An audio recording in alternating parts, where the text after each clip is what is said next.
Bapak dan Saudara yang terkasih dalam Tuhan Yesus Kristus, bersyukur hari ini kita bisa boleh kembali bertemu di dalam renungan harian GKJ Sukoharjo. Sebelum kita menerima sapaannya melalui firman-Nya hari ini, marilah kita bersama-sama menyatukan hati di dalam doa. Mari kita berdoa.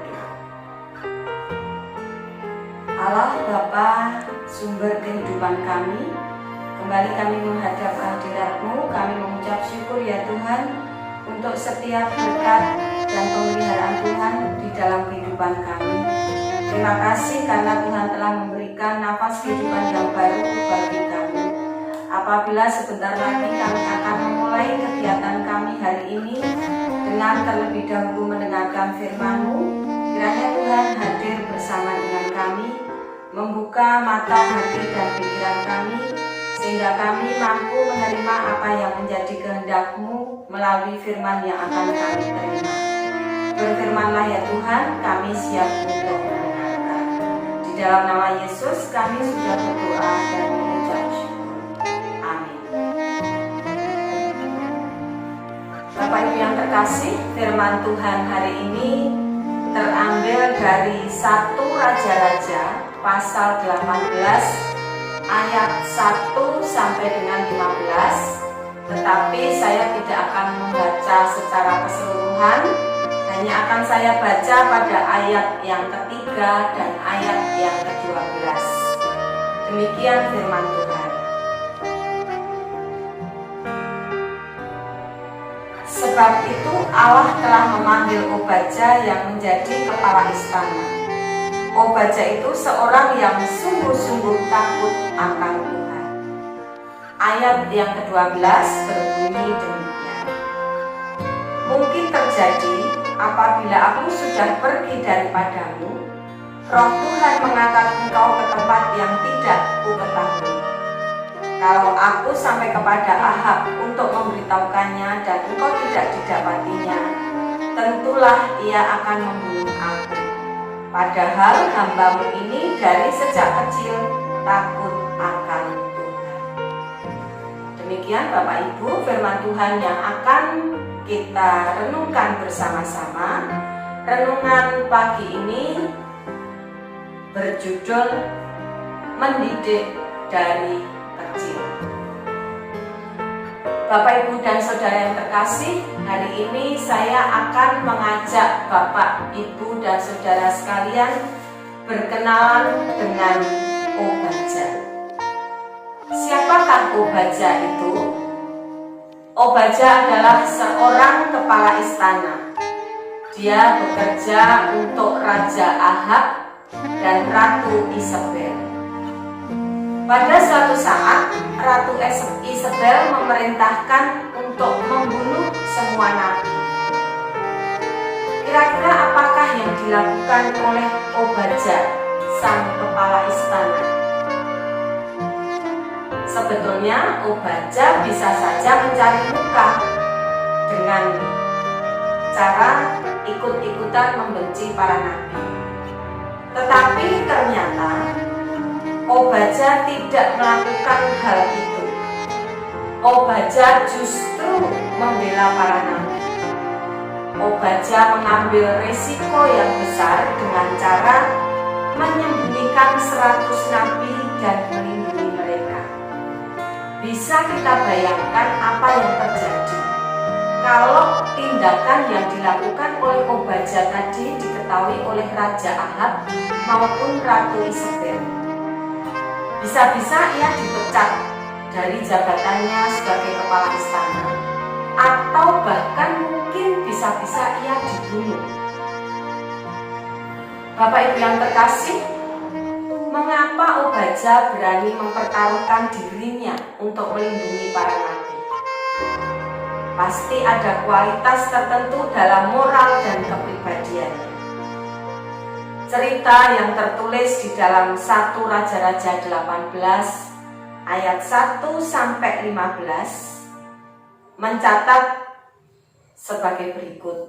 Khusus pada ayat ketiga, Obaja itu seorang yang sungguh-sungguh takut akan Tuhan. Dari mana Obaja mendapat kualitas moral dan kepribadian seperti itu, Bapak Ibu?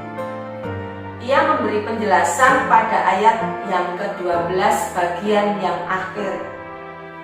Hambamu ini dari kecil takut akan Tuhan.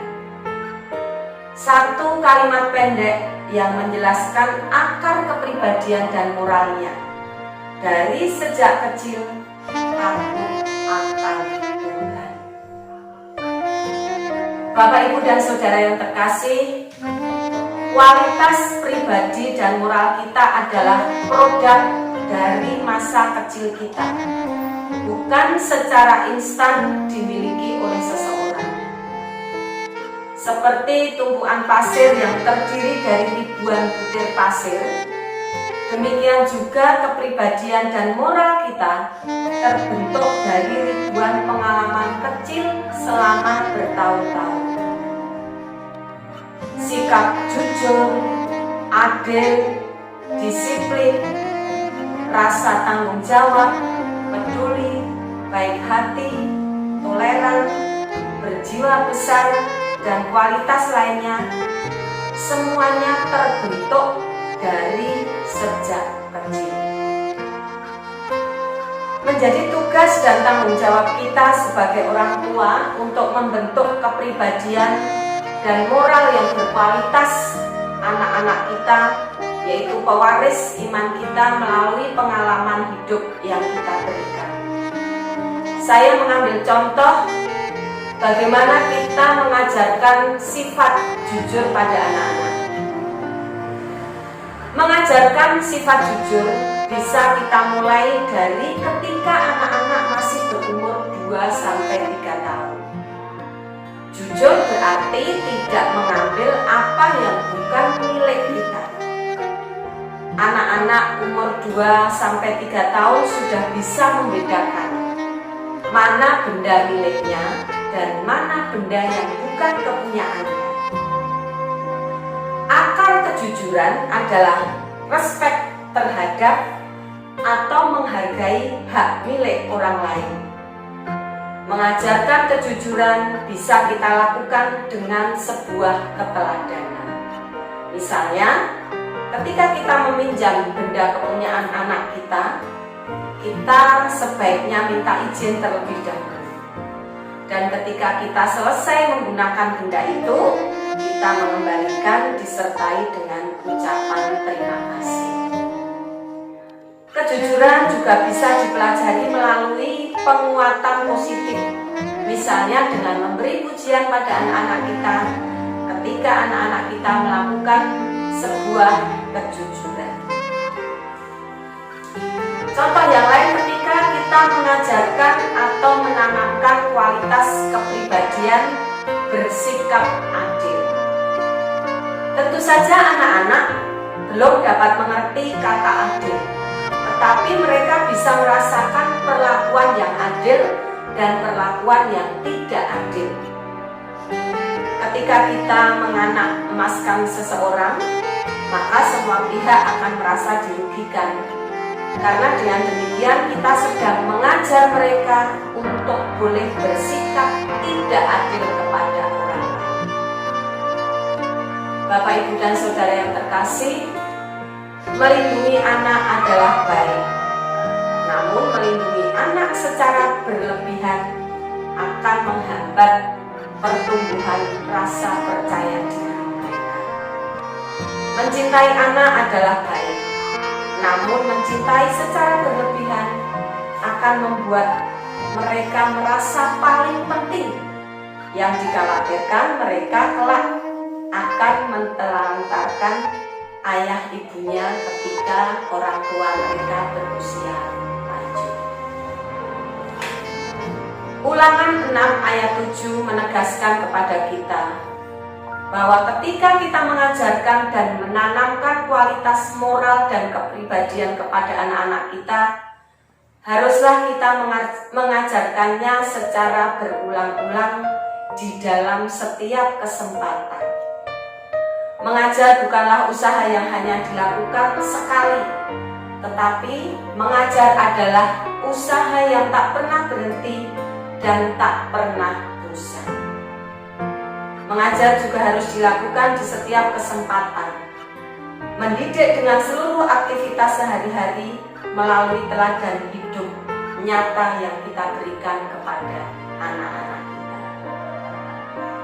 Bapak Ibu yang terkasih, tentunya kita sekalian menginginkan dan mengharapkan anak-anak kita menjadi seperti Obadja, pribadi yang mempunyai moral dan kepribadian yang berkualitas.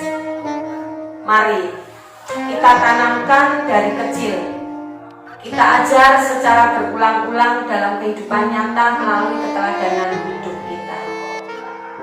Ada beberapa kata bijak yang bisa kita jadikan inspirasi di dalam mendidik dan mengajar anak-anak kita. Yang pertama, anak yang dibesarkan dalam suasana curiga dan berprasangka akan menjadi orang yang sulit membuat hubungan yang benar. Yang kedua, anak yang sering mendapat perlakuan kasar akan menjadi orang yang pendendam dan memiliki sifat pemberingas. Yang ketiga, anak yang sering diejek dan dicela akan menjadi orang yang sulit menghargai orang lain. Yang keempat, anak yang terlalu diatur tidak bisa tumbuh jiwa kepemimpinan. Kelima, anak yang sering dipaksa akan menjadi seorang yang keras kepala. Yang keenam, anak yang dilimpahi kemudahan akan rendah daya juangnya dan mudah putus asa. Tetapi sebaliknya Bapak Ibu, anak yang diberi kesempatan berpendapat, dia akan menjadi orang yang demokratis. Anak yang tumbuh dalam suasana terbuka akan menjadi seorang yang mudah menjalin persahabatan. Anak yang selalu dihargai akan menjadi anak yang kreatif. Dan anak yang diikutsertakan di dalam pekerjaan sehari-hari akan memiliki rasa tanggung jawab.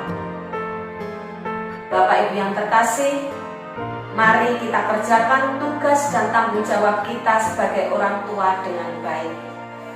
Masa kecil anak-anak kita adalah masa penaburan benih. Kalau benih yang kita tabur baik, buahnya pun akan baik. Semua terbentuk dari sejak kecil, seperti kesaksian Obadja. Hambamu ini dari sejak kecil takut akan Tuhan. Selamat mendidik dan mengajar anak-anak kita.